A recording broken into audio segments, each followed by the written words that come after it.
ปัญหาที่พบเยอะที่สุดก่อนที่จะมีโครงก็คือในส่วนของหนี้สินทั้งในระบบและก็นอกระบบ แต่ว่าในระบบเนี่ยจะไม่ค่อยมีมากส่วนมากจะเป็นนอกระบบที่เจอเยอะนี่คือเสียงสะท้อนถึงปัญหาหนี้สินที่เกิดขึ้นในชุมชนบ้านร้องส้มปล่อยอำเภอสันป่าตองจังหวัดเชียงใหม่ก่อนที่ครูบัญชีอาสาจากกรมตรวจบัญชีสหกรณ์ช่วยสอนการทำบัญชีครัวเรือนให้กับชาวบ้านโดยใช้ความพยายามกว่า2 ปีจึงเป็นผลสำเร็จค่ะจัดการในการสอนไม่ว่าจะเป็นเด็กแล้วก็ผู้ใหญ่จนถึงผู้สูงอายุก็ทำเหมือนกับว่าผู้สูงอายุเนี่ยเขาเขียนไม่เป็นแต่ว่าเขามีวิธีการในการทำของเขาคือมีเขาเรียกว่าวาดรูปไปซื้อผักก็วาดรูปผักนะครับแล้วก็ใส่ราคาเนี่ยครับที่ตอนนั้นว่าทำบัญชีนี้ทำมาได้เลยเจ้าพอรายจ่ายเขาเยอะกว่าเนาะแต่เขาต้องทำต่อเนื่องทุกวันนะเจ้าทำทุกวันให้จิตเป็นนิสัยนะเจ้า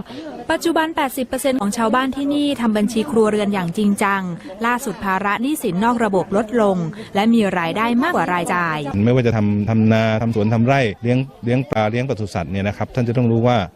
ในการทำกิจกรรมท่านเนี่ยท่านได้ลงทุนที่เหมาะสมหรือยังท่านมีส่วนใช้จ่ายตรงไหน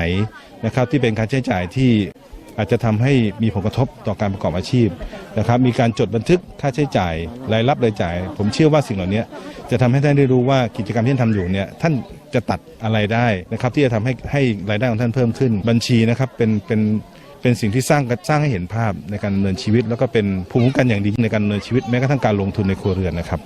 นอกจากลดรายจ่ายลงแล้วก็ยังมีการรวมกันเป็นกลุ่มอาชีพเช่นกลุ่มจักสานกลุ่มแปรรูปผลผลิตทางการเกษตรเพื่อหารายได้เสริมอีกด้วยค่ะการทำบัญชีครัวเรือนนี่คือ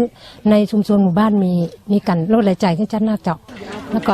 มีชีวิตที่ดีขึ้นนะเจ้าด้วยการทำบัญชีเนาะเพราะว่าตังคุณครูเพิ่งมาได้มาสอนอาชีพเสริมตัวเจ้าควบคู่กันไปบ้านเฮา80%เจ้าที่มีอาชีพเสริมในหมู่บ้านเจ้าจากความสำเร็จดังกล่าวกรมตรวจบัญชีสหกรณ์คัดเลือกให้เป็นชุมชนคนรักการทำบัญชีถวายความดีเพื่อพ่อของแผ่นดินเพื่อเป็นตัวอย่างให้กับชุมชนอื่นๆ